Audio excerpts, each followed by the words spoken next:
অফিসের কাজে সাইডে এসেছি। প্রজেক্টে আসার পরে লেবার ভাইদের সাথে কথা বলতেছিলাম। একজন হুট করে বলে উঠলো, সরকার কেন অনেক টাকা অঢেল টাকা ছাপিয়ে আমাদের সবাইকে দিয়ে দিচ্ছে না। সরকার যদি অঢেল টাকা ছাপিয়ে আমাদের দিয়ে দিত, আমরা তো সবাই বড় লোক হয়ে যেতাম। তার কথাতে আমরা একটু হেসে উঠলাম। আমরাও বললাম, হ্যাঁ তাই তো, কেন দিচ্ছে না।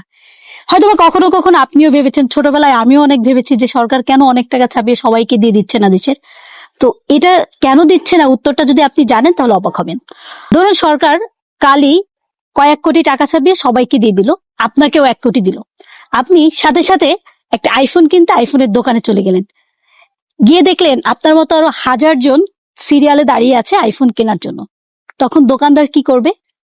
আইফোনের স্টক তো সেই আগের মতোই সীমিত, কিন্তু এখন চাহিদা বেড়ে গেছে। দোকানদার তখন 20 টাকা কেজি আলুর দামও বাড়িয়ে দেবে 20,000 টাকায়, এবং আইফোনের দাম তখন 1 লাখ থেকে হবে 10 কোটি টাকা। তখন প্রোডাক্ট থাকবে সীমিত, কিন্তু চাহিদা ব্যাপক। এটাকেই বলে মুদ্রাস্ফীতি। এই ভুলটা করেছিল 2008 সালে জিম্বাবুয়েতে। অনেক টাকা ছাপিয়ে জনগণের মাঝে বিলিয়ে দিয়েছিল। এরপরে একটি পাউরুটি কেনার জন্য বাজারে যেতে হতো বস্তা ভরা টাকা নিয়ে। এবং কাগজের যেমন মূল্য ছিল, টাকারও তেমন। এবং তখন তাদের 100 ট্রিলিয়নের নোট ছাপাতে হয়েছিল, এবং তাদের দেশ খুব খারাপ একটা সময়ের ভিতর থেকে যাচ্ছিল। একটি দেশের মূল সম্পদ টাকা না, ওই দেশের উৎপাদন এবং শ্রম। ধন্যবাদ।